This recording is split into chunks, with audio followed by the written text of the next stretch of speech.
చేపలకు నీటి ప్రవాహానికి ఎదురీదే అరుదైన లక్షణం వీటికి ఉందట. శీతల ప్రాంతాలు, చల్లటి నీరు ఉండే కొండల ప్రాంతాల్లో ఇవి ఎక్కువగా సంచరిస్తాయట. ఇవి ఎంతో రుచిని కలిగి ఉంటాయని జాలర్లు చెబుతున్నారు. ఇది చాలా అరుదైన, విలువైన చేప అని కూడా చెబుతున్నారు. ఆంధ్ర, ఒడిశా సరిహద్దుల్లో అరుదైన చేప జాలర్ల వలకు చిక్కింది. భారీ బరువు ఉండే ఈ చేప కనిపించడం అత్యంత అరుదు.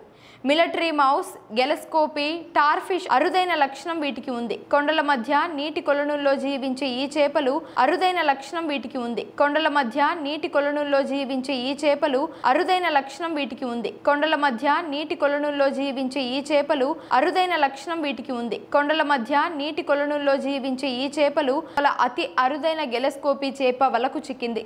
దాన్ని వనములు నర్సింగ్ అనే మత్స్యకారుడు విక్రయించడానికి మార్కెట్కు తీసుకువచ్చాడు.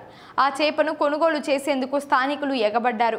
ఫైనల్గా దాన్ని 4,000 రూపాయలకు అమ్మినట్లు తెలిసింది. ఈ చేప 5 కిలోల నుంచి 50 కిలోల వరకు బరువు పెరుగుతుందట. దీని రుచి కూడా చాలా బాగుంటుందట.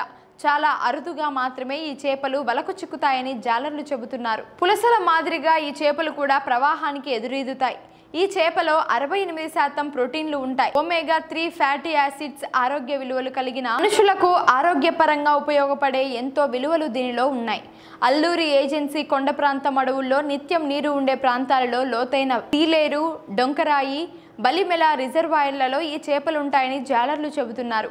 ఈ చేపలకు నీటి ప్రవాహానికి ఎదురీదే అరుదైన లక్షణం వీటికి ఉంది. కొండల మధ్య నీటి కొలనుల్లో జీవించే ఈ చేపలు వర్షాల ఉధృతికి కొట్టుకుని రిజర్వాయర్లో వస్తూ ఉంటాయని అంటున్నారు.